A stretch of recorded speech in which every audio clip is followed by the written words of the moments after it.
குட்டியில வச்சுட்டு அவர் இது என் பிள்ளை குட்டி 2 பிள்ளைகளை வச்சுக்கிட்டு நாங்க பேசானுங்க உழைச்சுதான் கொடுத்துருக்கேன். குரங்கு சாவடி நர்சோதிப்பட்டி, அவரும் குரங்கு சாவடி நர்சோதிப்பட்டி தான் குடியிருக்கிறாரு.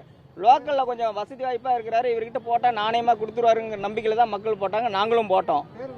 பழனிசாமிங்க, பழனிசாமி அவங்க அக்கா வீட்டுக்கார பையன் பேர் வந்து மகேந்திரன். அவர் பையன் ஆபீஸ்ல 2 பேரும் தான் வந்து பைனான்ஸ் நடத்தினாங்க, சீட்டு நடத்தினாங்க. இப்போ மகேந்திரன் இருக்கிறார். மகேந்திரன் கிட்ட போய் கேட்டோம்னா இல்லை எங்கள் மாமா எங்கே போனான்னு தெரியல, அவர்கிட்ட இருந்து நான் வர இது பண்ணிட்டேன். ஏப்பா நாங்கள் எங்களுக்கெல்லாம் என்னப்பா அப்படின்னா, அவர் வந்தால் நீங்கள் வாங்கிக்காங்க, எங்களுக்கெல்லாம் ஒன்றும் தெரியாது அப்படின்னு சொல்கிறாரு. அவர் டெய்லியும் வீட்டுக்கு போனால் வீடு சேர்த்துருக்கு ஃபோன் தொடர்பில் தான் இருக்கிறாரு. கரெக்டாக பதில் சொல்கிறாரு எல்லாத்துக்கிட்டையுமே. அவர் வந்து ஐபி கொடுக்குறதா எங்களுக்கு தகவல் சொல்கிறாங்க. எங்களுக்கு பயங்கர மிகப்பெரிய மன உளைச்சலாக இருக்குதுங்க. அதான் அதிகாரிகிட்ட கலெக்டர்கிட்ட வந்து மனு கொடுத்துருக்குறோம். குறைஞ்சது வந்து எங்கள் ஏரியாவில் ஒரு 200 பேர்த்துக்கு மேலேங்க. வெளியில் அம்மாபாளையம் சொல்கிறாங்க, 3 ரோடு சொல்கிறாங்க. நிறைய பாதிக்கப்பட்டவங்க இருக்கிறாங்க. இது வரைக்கும் புகாருக்கு போனாங்களா என்னன்னு எங்களுக்கு தெரியல. எங்களுக்கு அளவுக்கு மீறி கஷ்டம். நாங்கள் இன்றைக்கி வந்து புகார் கொடுக்கணும்னு கொடுத்துட்டோம்.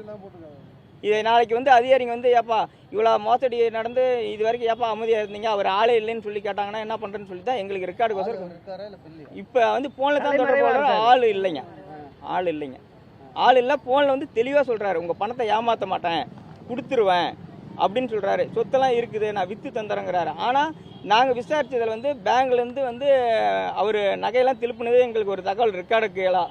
பேங்கில் வந்து அக்கௌண்ட் நம்பர் மாற்றிருக்கிறாரு, எல்லாமே மாற்றிருக்காரு. அதுக்கெல்லாம் தகவல் போலீஸ் வந்து அங்கே போய் விசாரிச்சாங்கன்னா இந்த பேங்கில் இவ்வளோ நகை திருப்பினதுலேருந்து ரெக்கார்டு இருக்கும். எவ்வளோ பேர் பணம் போட்டிருக்கீங்க, எவ்வளோ ரூபாயெல்லாம் சீட்டு நடத்துறேன்னு சொன்னாங்க. ஒவ்வொருத்தர் வந்து 1 லட்சம் சீட்டு நடத்திருக்கிறாரு, 2 லட்சம் நடத்திருக்கிறாரு, 5 லட்சம் நடத்திருக்கிறாரு, 10 லட்சம் நடத்திருக்கிறாருங்க. அதுக்கு மேலே எவ்வளோங்க எங்களுக்கு தெரிஞ்சு நானே 5 லட்சமும் நடத்திருக்கேன். 5 லட்சமும் போட்டிருக்கிறேன், 2 லட்சம் போட்டிருக்கிறேன், 1 லட்சம் போட்டிருக்கிறோம். இந்த மாதிரி பல பேர் அவங்க தகுதி தகுந்த மாதிரி போட்டிருக்கிறாங்க. குறைஞ்ச லட்சம் எங்களுக்கு தகவல் வந்து 10-15 கோடிங்கிறாங்க. ஒருத்தர் பல கருத்தை சொல்கிறாங்க. எங்கள் ஏரியாவில் நிறைய பாதிக்கப்பட்டிருக்கிறாங்க. இன்னி வரைக்கும் யாருக்கும் ஒன்றும் பெருசாக விளம்பரம் இல்லாத வந்து அமைதியாக எல்லாத்துக்கும் கம்ப்ளைண்ட்டு போகக்கூடாதுன்னு சொல்லி அவர் நேக்காக பேசிகிட்டு இருக்கிறாரு. எங்களுக்கு தெரிஞ்ச வந்து ஐபி கொடுக்குறதுன்னு வேண்டி சொல்கிறாரு. அவங்க சொந்த பந்தத்துக்கே சொத்தை எழுதி ஒழுங்கு பண்ணிக்கலாங்கிற எண்ணத்தில் இருப்பாரா என்னன்னே தெரியலைங்க. அவங்க பண்ணிட்டாரு ஏன்னா பழனிசாமி.